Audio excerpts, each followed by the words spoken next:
The old man's farm nearby had scarecrows, usually 6 feet tall, held by a large wooden frame plunged into the ground. It wore a shabby long-sleeved shirt, and its tan sun hat was big enough to cover its stuffed burlap head. Or, at least, that's what it looked like. Multiple of them guarded his area. The old man would typically come out when the sun was rising and again much later when it was pitch black outside. Out of the countryside was a little town, warm and friendly, and the people visited here every once in a while, often in the summer. Because of that, we always had leftover crops from our farm, and we would kindly hand it out to them, resulting in 10 pumpkins, 20 potatoes, a basket full of berries, and much more. I lived with my grandpa during summer break when my parents would go on vacations by themselves. I didn't really mind as I and grandpa had a great bond. Along with the townspeople visiting us, there were also kids playing around in the field. Sometimes we'd gather up, go out into the forest, and build a little campfire where we told folklore stories. Despite me being quiet and not very social, it was generally a fun time. One thing grandpa would tell me, repeating over and over until I could recite it in my sleep, was to never go to the old man's house.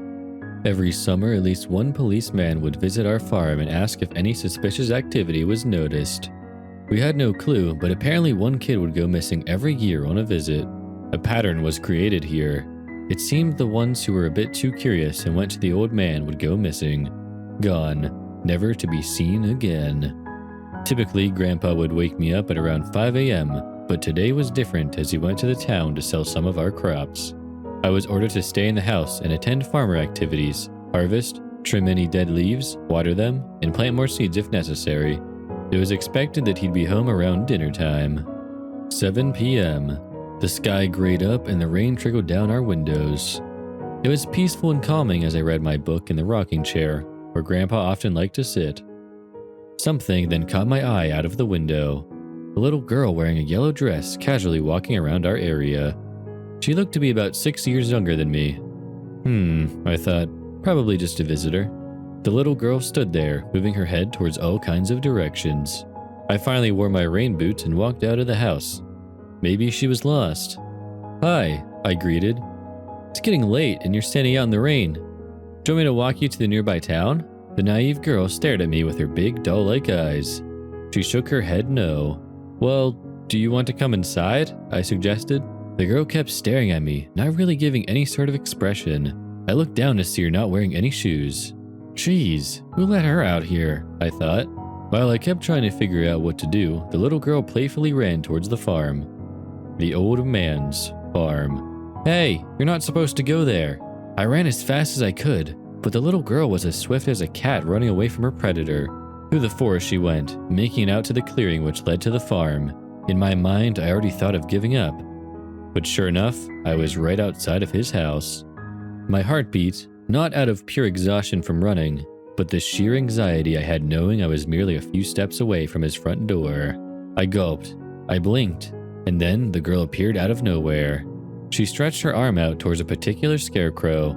I was ready to bolt out of there, but I trod towards the lifeless scarecrow. The girl's eyes followed me, making sure I kept my word and checked it out. The scarecrow had a yellow fabric loosely wrapped around its body, secured with rope. I sighed, tired of this little girl's shenanigans. I jerked my head towards her, whispering for the man to not hear me. "Look, this isn't funny. Let me take you inside to our house until my grandpa gets home, okay? This house is not safe." The girl ignored me and walked closer to the scarecrow I was standing near. She looked up, her eyes widened, and she audibly gasped, shocked. Curious, I looked down, and to my utter fright, the scarecrow's head had eyes bulging out of its burlap fabric. The whites of the eyes were gruesome, bloody, and the iris were discolored. It fell apart when I jumped back from shock, making the head with the sun hat tumble onto the ground. The fabric unraveled from the decomposing human head, showing only bare teeth, ripped out skin, and burnt flesh. I gagged and looked to my side, only to see the little girl was not there anymore. Creak. The old man's door. My hands trembled uncontrollably. I felt as if my arms and legs were numbed. I was dizzy, like an earthquake was happening in slow motion. The man laughed like a maniac, and the next thing I knew, I faced the ground, my vision blank and blackened. I slowly opened my eyes. I felt as though I was blind as my surroundings were so dark, impossible to see even a foot ahead of me.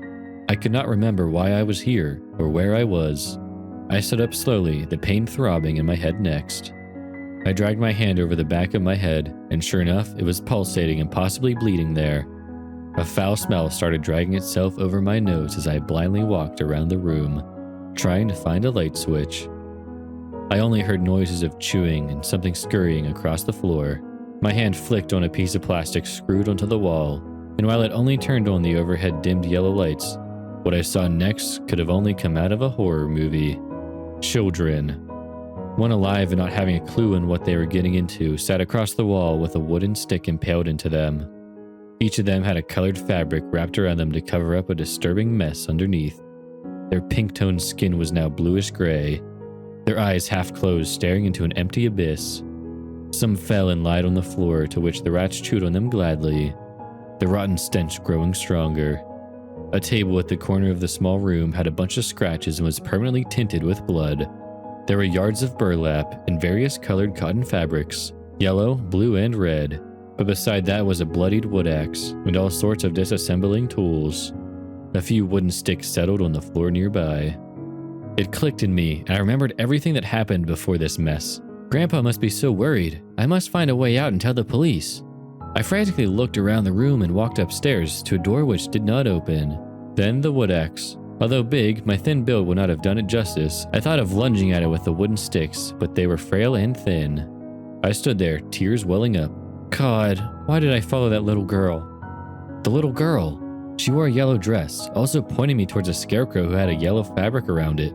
The eyes were so similar to hers as well. Could it have been... Stomp, stomp, brr.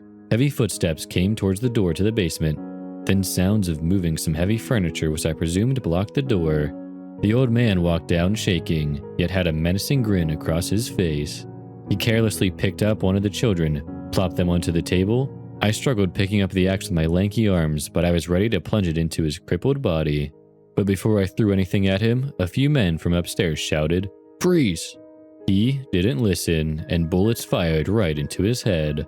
The men rapidly walked down the stairs, gasping and one gagging at the terrifying sight. However, they did not notice me. No matter how loud I shouted, or how many times I flailed my arms around like an idiot, they instead examined the horrendous crime scene.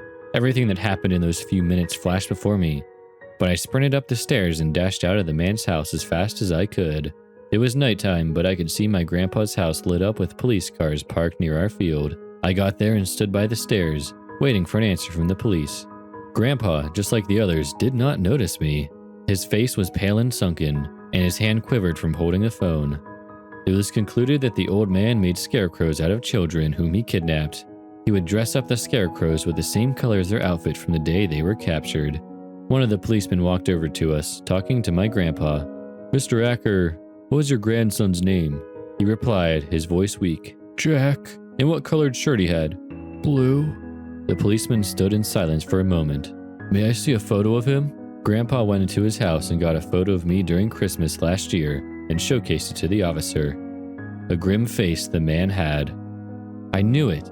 I knew it the second they did not notice me, and the familiar scarecrow with the blue fabric, which was chewed on by rats before it was ready to be speared into the ground, to act as guards for his crops. I followed into the same trap, just like the other children did. The same trap the little girl fell into. I was kidnapped and turned into one of them.